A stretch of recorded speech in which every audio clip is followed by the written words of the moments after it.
Hello there. How are you doing? Phew. I was up in far eastern Kentucky yesterday, getting the deed to my land. I like some of the obscure parts of Nikola Tesla, but it's the stuff nobody else talks about. Every biography on Tesla kind of repeats the same garbage over and over again. Every movie that's ever been made about Nikola Tesla has been absolute and utter garbage.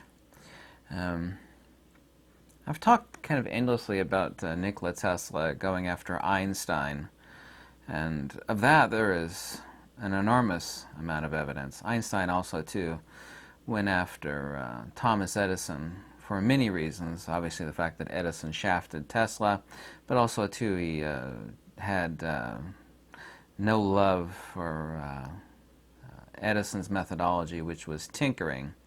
And while Edison did invent quite a few things, he was a tinkerer, and according to Nikola Tesla and his view, he wasted an enormous amount of time, fiddling with his hands rather than first building it in the mind. A lot of people don't have that skill. Nikola Tesla had it prodigiously. I'd like to read some passages from Nikola Tesla, but also, too, since I translate a lot of metaphysics to talk about what Nikola Tesla is referring to. Now, we use the words astral projection these days, but it's been called by many different names. A rose by any other name would smell just like a rose, would it not? As Shakespeare said, but Nikola Tesla called it traveling. But whether we call it traveling or whether we call it astral projection makes no difference. But specifically, he outlines it. One thing that's of important note, and this has been true through history, is that there are people that develop the skill of ontological disembodiment, which is what I really don't like the words astral projection. It's literally reaching outside of the physical body, which is, as the ancient passage goes, namisota, not the soul, and going other places. For what purpose? That, of course, is up to the person that does, as Nikola Tesla calls it, traveling. That's to either know things to a realm that's greater than ours, i.e. the source. We could talk about Edgar Casey's Akashic records, or we could talk about Nikola Tesla's traveling, as he calls it. It doesn't really matter what we call it. We can get caught up on words. Human beings are really easy to get caught up on words, but through history of recent record, and this, of course, is hyperlogical, is that when the body is shocked, either at death, near death, or at the time of death, and people are brought back to life, there's this natural disembodied recoiling of the soul, or what one is truly in being by essence, just as the radio and signal analogy, where the signal recoils from the radio. And of course, we can't take that analogy too far. And of course, in the case of our signal, the signal is sentient. Sentience does not necessitatively imply a living entity. A living entity is, of course, sentient, but sentience is not only within the spheros of the consubstantiality of living beings, which, of course, is the consubstantiality of matter and spirit, that being a living being. Anyway, Nikola Tesla, and I don't want to mention the countless times that Nikola Tesla was given up for dead. Nikola Tesla mentions 3 different times where he was so sick that at one time Tesla mentions that they ordered the coffin for him. In other words, they didn't think he was going to make it. He was essentially dead. So Nikola Tesla, apparently, from all indications, are that he was a skinny, I want to say sickly, but kind of sickly individual physically. I know people back then were not obviously like me. They worked really hard. They were wiry and thin, but Nikola Tesla appeared to be a person that was very prone to ill health. That might have been what developed Nikola Tesla to become a germaphobe and be very particular about what he ate, since he'd lived through so many near-death experiences. But anyway, people like this, and people like Nikola Tesla, the soul gets shocked and recoils back from the physical body.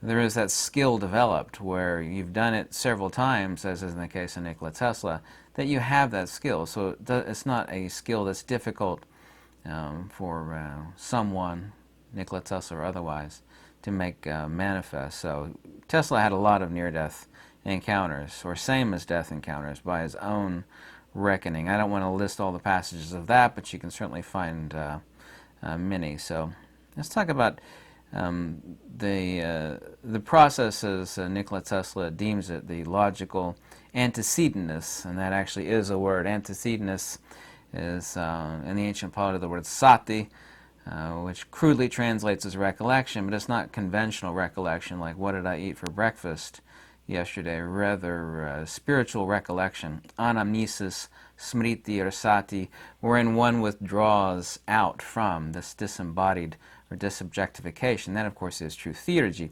This is Nikola Tesla defining it in his own words. And, of course, nothing is known except through the modality of the knower.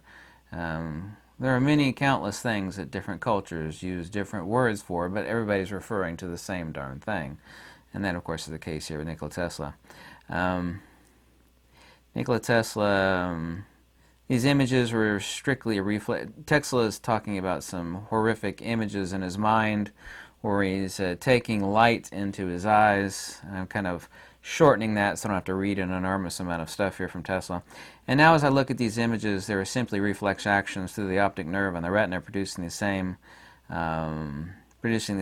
effect identical to that of the reversal or the projection through the lens. So Tesla is talking about, instead of taking things in as human beings and animals are so fundamentally want to do from birth, reversing that process where instead of taking things in, we're actually projecting things out. And this is where he's talking about disembodiment or out-of-body projection, or you could say astral projection.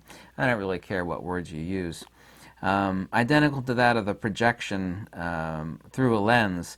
And if my view is correct, then it will be possible, and certainly my experience has demonstrated that, to project the image of any object one conceives as a thought onto a screen and make it visible. And this is where Tesla is talking about how he builds things in his mind. And he declares it to be no different than if he were to sit there and build it, and he actually calls this boring. And I'll get to that in a little bit here. If this could be done, it would revolutionize all human relations. I am convinced that it can and will be accomplished by humanity. Here's Nikola Tesla again. There is scarcely a subject that cannot be examined beforehand from the available theoretical and practical data. The carrying out into practice of a crude idea, as is being generally done, meaning tinkerers like Edison and others, that people build stuff and experiment and waste an enormous amount of time. I hold this to be nothing more than a waste of energy, money, and time.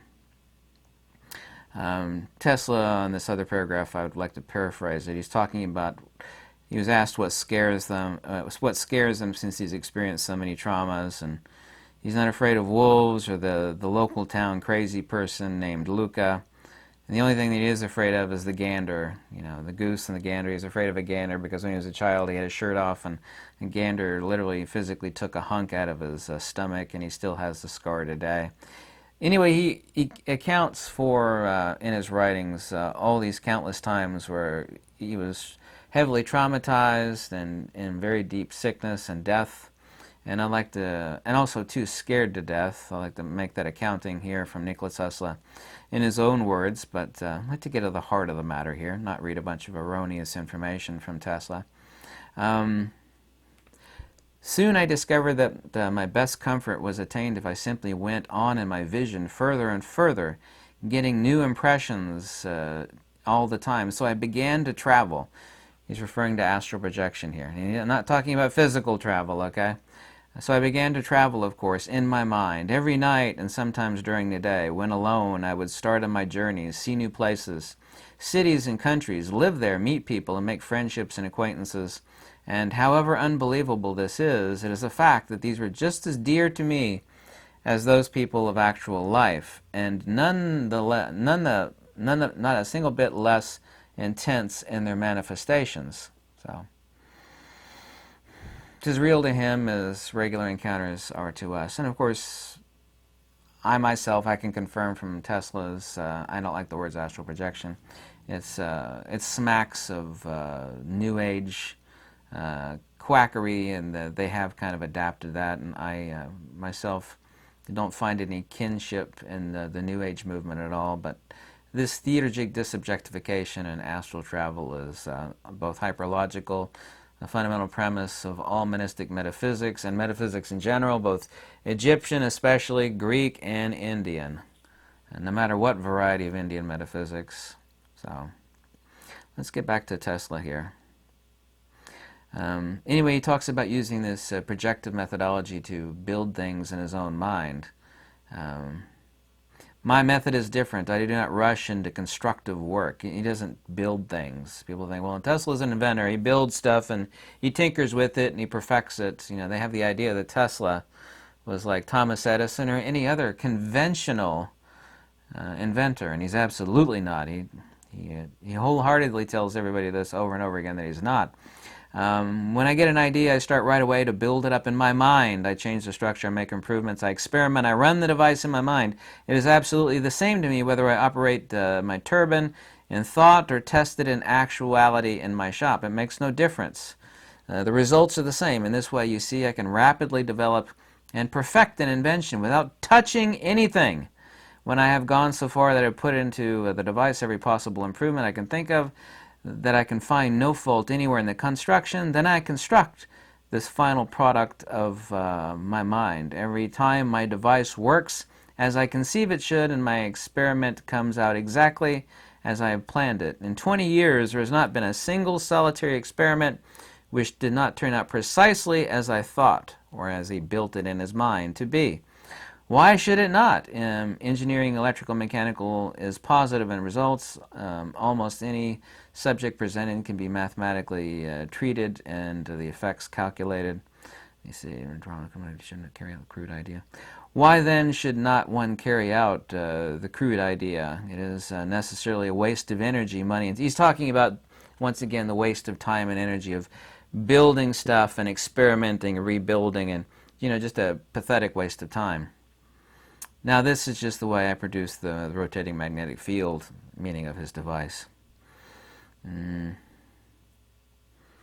His parents wanted him to go into the clergy, and then he got really sick, and he wanted to go into technical school. This is where he talks about where he was basically scared to death, and he had unific visions. When I was 6 years old, I managed to have myself imprisoned in a little chapel at an inaccessible mountain that was visited only once a year, meaning by the locals. It was a place of many bloody encounters, and there was a graveyard nearby. I was locked in there while looking for some sparrows' nests, and had the most dreadful night I have ever passed to have in my life. I was in the company of ghosts of the dead. American boys will not understand it, of course, for there are no ghosts in America. The people are too sensible. He means too materialistic, what he actually means. But my country was full of them, and every one from the small boy to the greatest hero, who was plastered all over their chests with medals for courage and bravery, had a fear of ghosts. Finally, as by a wonder, they rescued me. And then my parents said, surely he must go to the clergy. He must become a churchman. So it was actually one of the transformational points in Nikola Tesla's life there. Let's get on to this next passage. He's talking about his invention. He's made a recollection of Goethe, I think it was Goethe, some poem. Reciting Goethe's poem, Faust. And just, this is the greatest invention of humanity. It came to him in a flash, like lightning, as he said. I saw the whole machinery clear. So he was reciting Faust of Goethe. I saw the whole machinery clearly. It came to me in a flash, the generator, the motor, the connections. I saw it work as if it had been real. In other words, it popped into his head in a flash of lightning. And with a stick I drew in the sand the diagrams which were shown in my paper before the American Institute of Electrical Engineers and illustrated in my patents as clearly as possible, and from that time on I carried the image in my mind. I had been a man possessed at that time, carried on this image. Let's see. Oh, had I been, this is where he throws slight at Edison and his methodology. Had I been a man possessed of practical gifts of Edison, meaning a tinkerer, I would have gone right away to perform an experiment and push the invention along. but I did not have to do this. In other words, he didn't have to build and say, I have this idea in my head, I'm going to build it and see if it works. He knew from the flash of lightning in his head that the entire device popped into his head, that he could build it. He didn't need to, see if it would work. It was, however, perfected, the laminating steel, by Charles Proteus Steinmetz. So even while Tesla did invent the AC generator, it still needed to be perfected. So I'm not contradicting Nikola Tesla on that fact, but I mean, that's a historical fact of note.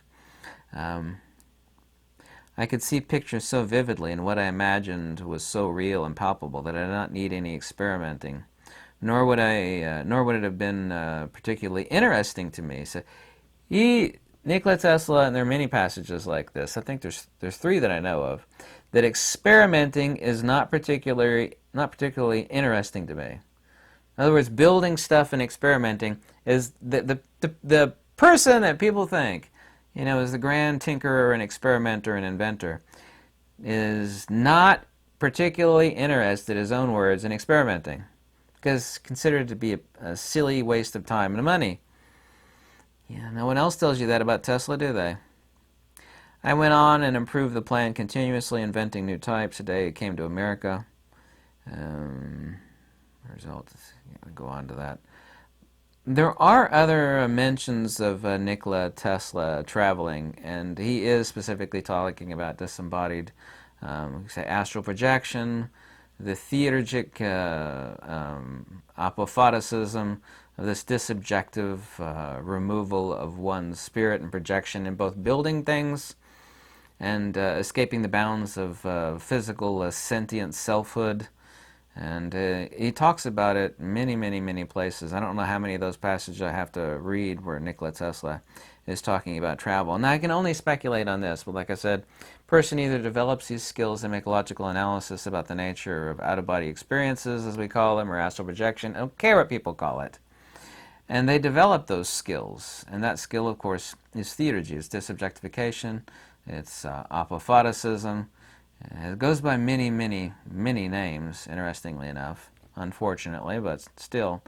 Or one sees, the crack in the door, if you will, like Nikola Tesla, where they've been basically at death and shocked into death and had many near-death experiences, and they themselves, have seen, that there's a positive side to this horrific life event that opens up a realm like Edgar Cayce's Akashic realm, to building and doing things that you don't have to work with your hands. The greatest tool of a being's existence is the mind, and you have to sit there sawing and filing and hammering and whatnot and tinkering around. This is Nikola Tesla's methodology. So he used it to his great satisfaction, of his own words, to travel, to leave his body, and he also used it to enormous satisfaction and to the great positive effect of the world in building his inventions, which were not built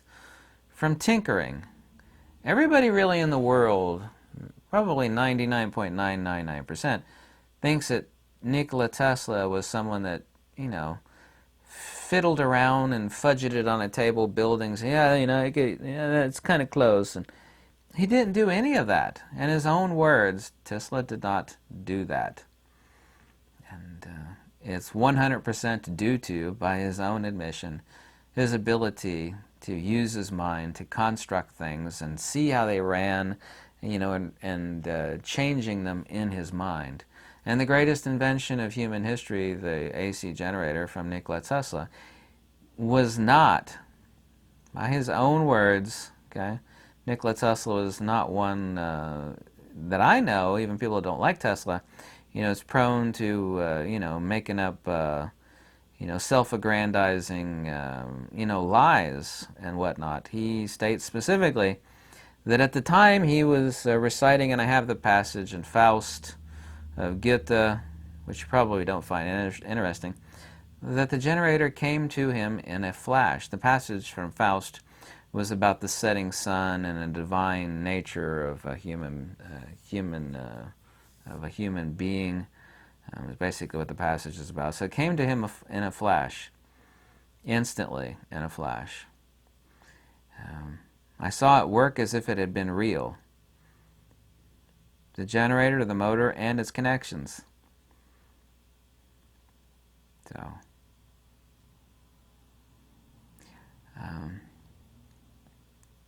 I myself certainly do not claim, to be. I've invented a lot of stuff. Of course, getting a patent today is nearly impossible. But I've been doing this most of my life too. I'll construct things in my head. I'll see how they work, or I see the problem. I know for a fact that I was exceptionally good at this when I worked at Lexmark. I worked as a laser hardware technician on the 4049 series of printers. And the kind of horrible management there loved to keep trackers of how long it took us to do diagnostic elimination.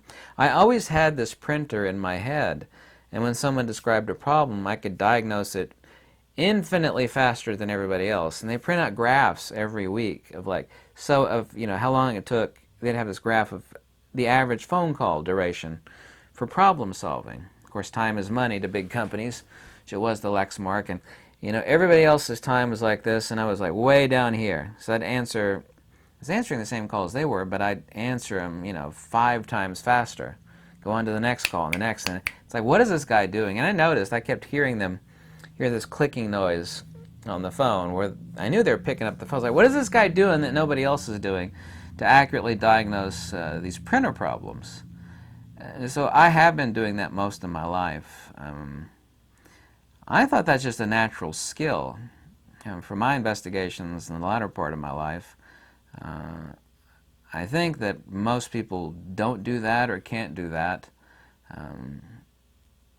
I'm always thinking, the mind's eye, of course, is a common phrase in reference to what Nikola Tesla was talking about. It's just a skill people have not developed. You can develop it, and it's like any other muscle. If you use it or you lose it. So I think that mind's eye, or most people's mind's eye, is atrophied away to nothing. I mean, I use it all the time, and so I think you'd find that interesting. So yes, Nikola Tesla did astral travel or engage in out-of-body projection and out-of-body building. He would run his machines and build his machines in his own mind, and he would not waste time, tinkering them together and fidgeting with them. So anyway, so yes, there's a little aspect of Nikola Tesla that he did engage in astral projection, and that specific methodology of his mind's eye at building and perfecting his machines was done, right here, not here, but here. So. I could read some other passages about this, but he considered this his greatest gift and his ability to see. And once again, he likened this to using, instead of taking things in, he compared it to a projector, where the mind would project out an image, like a projector on the wall. So that was Nikola Tesla's analogy, where he thought about something horrible, which were some graves, and something horrible had happened. So instead of taking things in and it affecting, he would turn it around. Because most people, by his analogy, used a lens to take in images of the world, and his idea was to take that light and turn it around and use the light of one's own mind and project it out, and you could think and build things and go places, literally go places. Not physically, obviously, go places, but literally go places using this projective methodology. And this disembodied projection, and Nikola Tesla calls it specifically like a projector. This disembodied projection we call astral projection, out-of-body experience, astral travel. Once again, doesn't matter what human beings call it. So there's Nikola Tesla and his esoteric side of metaphysics, and how it, was completely and fully integrated into his inventions and discoveries thereof. Thanks so much for watching.